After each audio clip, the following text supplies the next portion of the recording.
Real Housewives of Potomac. Going back to where we left off last week, we have Mia having a conversation with Peter Thomas. She's been knowing Peter apparently for however long. They've done business together, blah blah blah, and they have Gordon loves Peter, and Peter's part of the family and whatever. So, Mia wanted to get the tea on Wendy as if it was her business. None of this is her business, mind you. But Mia wanted to get on Wendy, wanted to get the tea on Wendy as to why Peter has beef with Wendy, right? And it's about the whole contract, situation. He was like, "Oh, I'm gonna tell you later," blah blah blah. And Mia is gonna make it her business to get the tea because she already don't like Wendy because she mad at Wendy from last season. All of these ladies are still mad at Wendy from last season. But they can forgive everything else. They can forgive everybody else. But stuff that Wendy says and stuff that Candiace says is held to a higher standard. It's way more serious for some reason, child.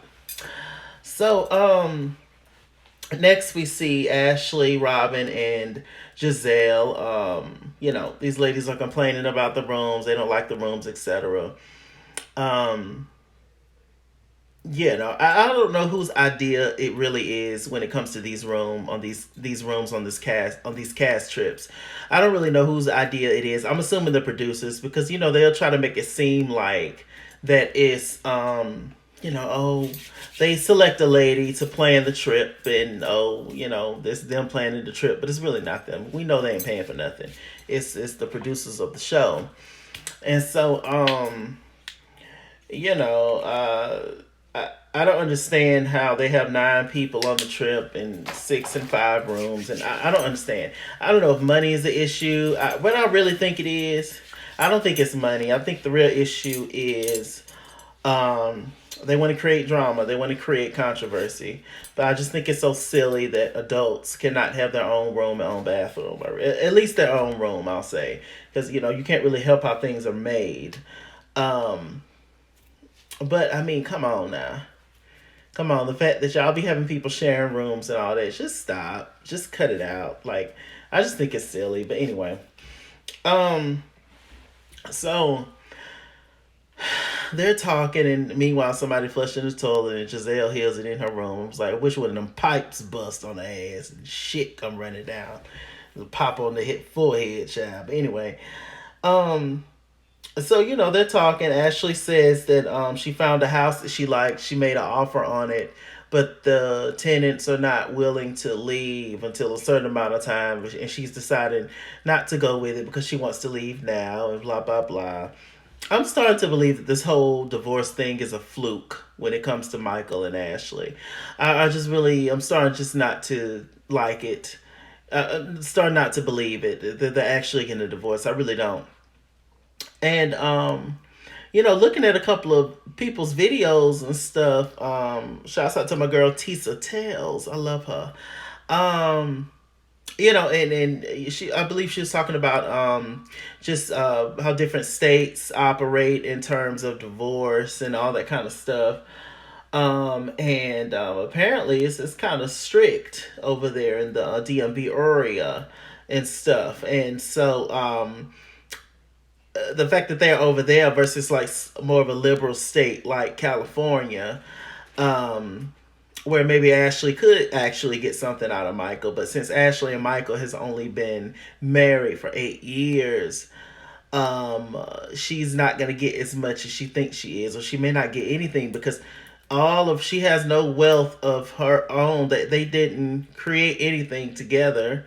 I mean, outside of that restaurant, but I don't think that's no money there. Um, and so all of everything that Ashley has is because of Michael. Michael has obtained all of his wealth before Ashley. So I mean, I don't know how she's gonna be entitled to anything. I mean, she has those 2 boys, so thank God. She I guess she that's just how she'll be able to do it through that. But other than that, as far as her being his wife, financially, I don't really see the benefit, you know, because we kind of saw all of what Charrisse went through. with her divorce and everything from her husband. So I don't know, child, Ashley, child. I'm thinking it's all a fluke, child. I really do. I really do. Hopefully, for her sake, they actually do get a divorce. But my God, she might actually be in love with Michael. Do y'all think Ashley's in love with Michael? I don't know. I don't know. I mean, if you really over somebody, you over them, and you would just leave. In my opinion, you might not have no money, but my God, you got your peace of mind. So I mean, especially in her situations, I don't know, child. Anyway, so what do we see next? We see Wendy talking to Karen. Karen discloses to Wendy that she don't really fool with Charrisse, as we know, and she don't do that, lady. She don't do that, woman. Um, and she was like, her and Charrisse. Charrisse offered to meet up with her for lunch, and she said, okay, cool, we can meet at a Starbucks or something like that. And she's just not into it. She's not feeling it. So I don't know. Um, Let me see. So next, I think we see Gizelle, Ashley, and Mia. They're outside. They're getting ready to go to bar one. They're actually discussing the whole plot with Wendy and Peter, and they think it's laughable. They think it's funny, and they all are in on the whole thing of um, Peter having issues with Wendy, um, because Mia told them, of course, and so she can't wait to get there. And of course, nobody informed Wendy on what's going on. Just typical mean girl behavior. Um, and so they all thought it was funny, and that was that.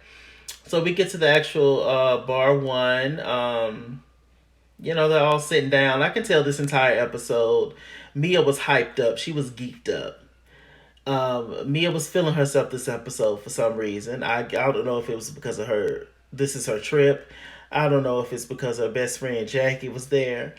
I don't know if it's because she's kind of from Miami. I don't know, or a combination of all sorts. But she was really on one this entire episode. Mia was over it. I mean, Mia was completely, you know, excited and just messy as hell and amped up this episode. And Wendy was completely over it this episode. The expression on her face, I could tell she just could not wait to Candiace to get there.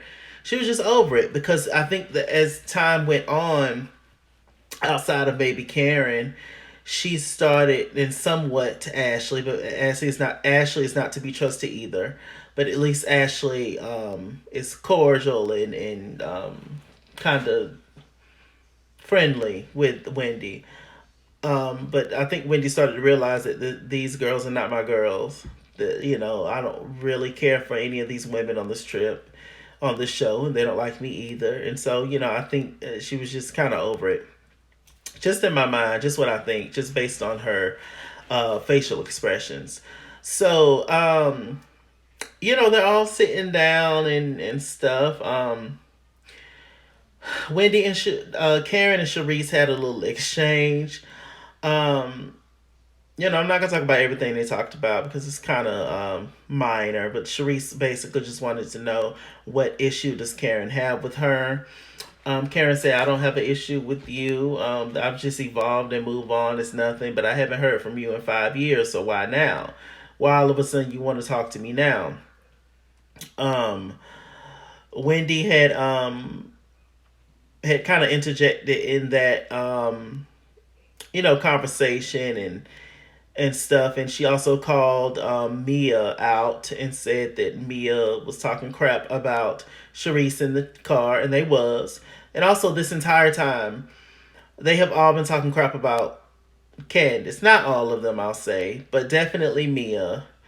And definitely Ashley, Gizelle, and Robyn, of course, the main ones.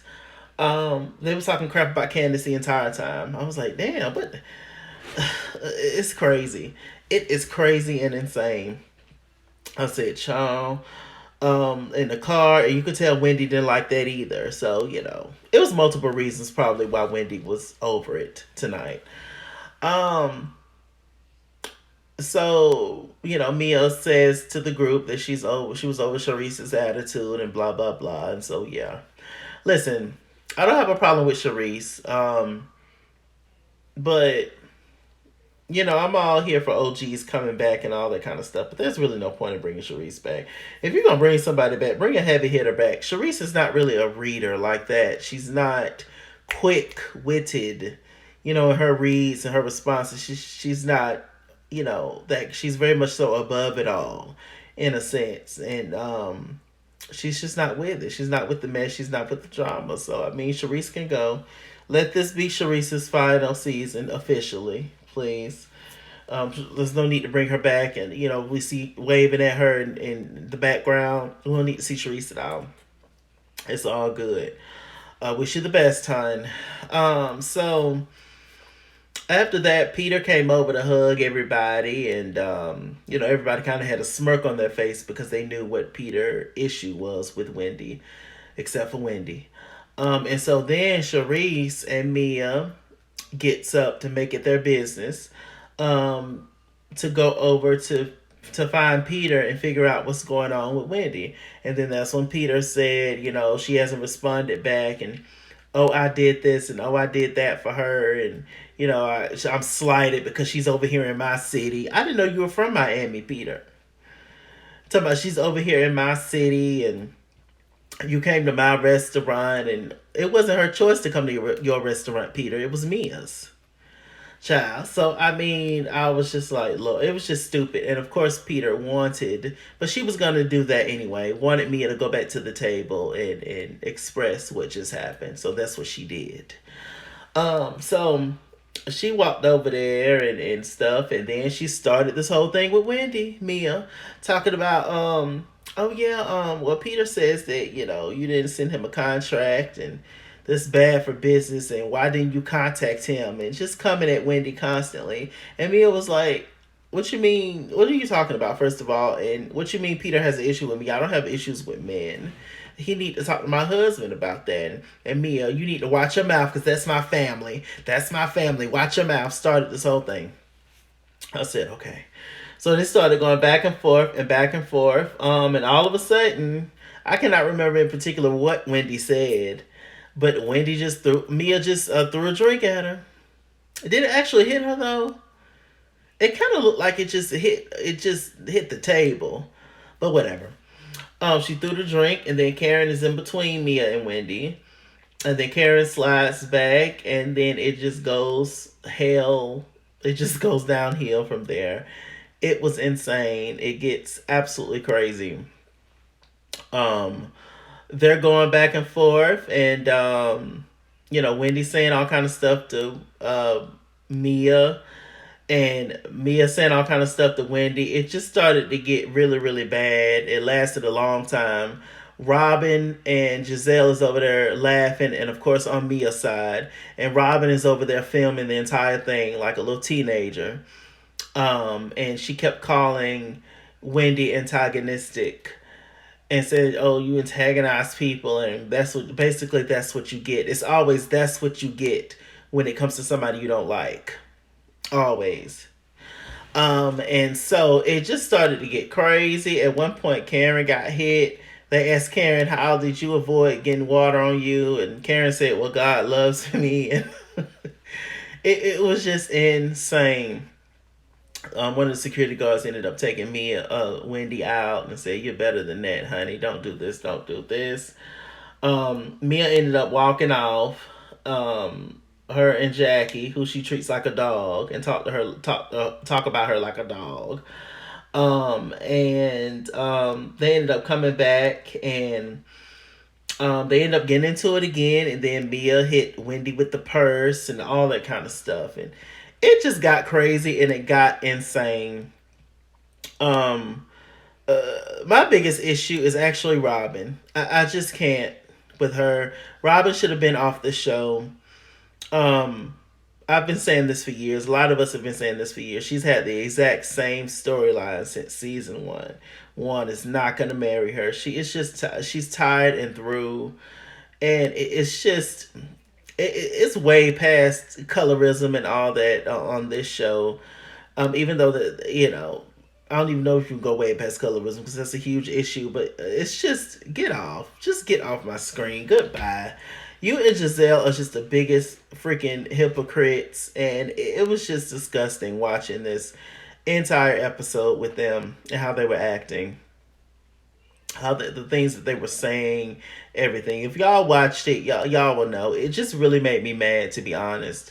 And I'm proud of myself for being so calm on this review because I was really gonna go ham and go in, but I don't know. When I put my little jean jacket on, I just calmed down for some reason. So, yes, it was just, it was insane. It was crazy. She calling Gordon. Wendy started saying insults. So, you coming at me and why are you so in defense of Peter and both you and your husband sleeping with him and all that kind of stuff. And Mia started to cry and you don't bring up my husband and come for me and da da da. What are you, girl? What is you crying about? You cannot get mad that you can't handle Wendy's mouth when you started something with her, girl. How does that work? If you physically assault me in any kind of way, throw something at me or hit me with your body parts or whatever the hell, what I say is what I say. Wendy, Mia, and at the end of the day, you started it with Wendy. What you get from that is what you get. Like, my goodness. And she was just so offended by everything Wendy was saying and all that. And I was just like, girl, bye. You cannot be the most fragile person in the room and then throw the most rocks. It's just not going to work. It's not going to work. And in all actuality, I'm glad that Candiace wasn't there because this situation would have been a whole lot more amplified, in my opinion. And it seems that a lot of people, especially on Twitter, are finally starting to see who Gizelle and Robyn is. But some people will still have their opinions, their faves, and they could be their faves. So, yeah, but it was just crazy. One thing that that was good and that I love that they left in there was that before Wendy left, she said, because Gizelle and Robyn had went to go talk to Mia because Mia's calling, she get ready to go, child. All upset at the fool. And Gizelle comes back to the table and then Gizelle starts to defend Mia. So then Wendy gets up and she was just like, Ashley asked her, where's she going? And she was like, I'm getting ready to go. I'm going back to the hotel because I can't deal with this. And I don't want to listen to Mia's empathizers. Because all of a sudden, Gizelle is for violence. But when Monique did what she did to Candiace, you were against it. And walked out. And that's all we've been saying since the beginning. Monique was a ploy. They teamed up with Candiace to go against Monique and to get her off the show and all that, and it worked. Even though it was Monique's choice, they said they offered her a contract. She declined, but who would want to, be bothered with something like that when you're going to spend the rest of the season defending yourself or apologizing, And I'm not taking up for what Monique did to Candiace. I'm just saying in general. I wish they all would have just saw the foolery behind the scenes. I wish all of them would have just teamed up. And I wish Monique and Candiace would have teamed up to go against Gizelle and Robyn for what they were trying to do. And Ashley. But they just got sucked in. They just got sucked in and yeah, it's a mess. It's a mess, but things are finally starting to turn around. They think that they could get rid of Wendy the same way that they can get rid of Monique. But it's not going to happen that way, Captain. It's a new day. The Lord sees everything in the name of Jesus. I can't believe Gizelle was a first lady. Oh, God. Can't believe Shawnee O'Neal getting ready to be a first lady. I ain't going to that church. But Yeah, it's crazy. It's crazy. This episode of Potomac was jam packed. It was a hot mess. Child, the mean girls of it all, the bullying of it all, the double standards of it all, the hypocrisy of it all, the colorism of it all, the God of it all. With this said, I'm MrChalaki, and I got on my jean jacket. MrChalaki on Google Plus. Follow me at It'sKingsWorld on Instagram and Twitter, at It'sKingsWorld89 on Snapchat, Chase King on Facebook, MrChalaki on Cash App and PayPal. And as always, run me my money or run me my fade. Run me my money the way I get paid. Stay black, stay tuned, and I'll see you guys later.